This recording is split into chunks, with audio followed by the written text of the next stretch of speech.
ಸ್ನೇಹಿತರೆ, ಅಫ್ಘಾನಿಸ್ತಾನ್ ತಂಡವನ್ನು ಮೊದಲನೇ ಟಿ20 ಪಂದ್ಯದಲ್ಲಿ ಹೀನಾಯವಾಗಿ ಸೋಲಿಸಲು ಭಾರತ ತಂಡಕ್ಕೆ ಮರಳಿದ ರೋಹಿತ್ ಶರ್ಮಾ ತಂದೆ ಈ ಆಟಗಾರ ಮೈದಾನಕ್ಕೆ ಬಂದ ತಕ್ಷಣ ಸಿಕ್ಸರ್ ಹಾಗೂ ಬೌಂಡರಿಗಳನ್ನು ಬಾರಿಸುವ ಮೂಲಕ ಕೇವಲ ಇಷ್ಟು ಎಸೆತಗಳಲ್ಲಿ ದ್ವಿಶತಕವನ್ನು ಬಾರಿಸಿ ನಿರ್ಮಿಸಿದ ಇತಿಹಾಸ.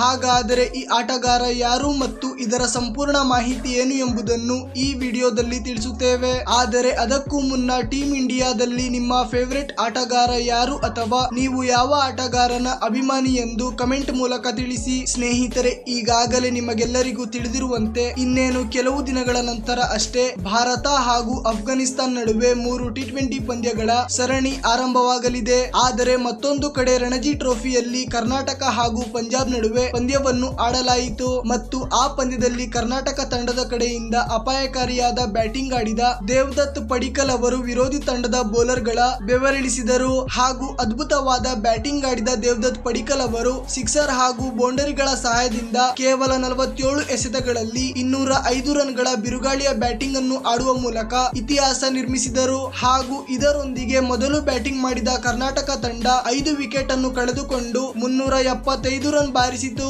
ನಂತರ ಈ ಗುರಿಯನ್ನು ಬೆನ್ನಟ್ಟಲು ಸಾಧ್ಯವಾಗದೆ ಪಂಜಾಬ್ ತಂಡ ಕೇವಲ 105 ರನ್ ಬಾರಿಸಿ ಆಲ್ ಔಟ್ ಆಯಿತು. ಇದರೊಂದಿಗೆ ಕರ್ನಾಟಕ ತಂಡ ಪಂದ್ಯವನ್ನು ಗೆದ್ದು ಇತಿಹಾಸ ನಿರ್ಮಿಸಿತು. ಸ್ನೇಹಿತರೆ, ಇದರ ಬಗ್ಗೆ ನಿಮ್ಮ ಅಭಿಪ್ರಾಯವೇನು? ಕಮೆಂಟ್ ಮೂಲಕ ತಿಳಿಸಿ.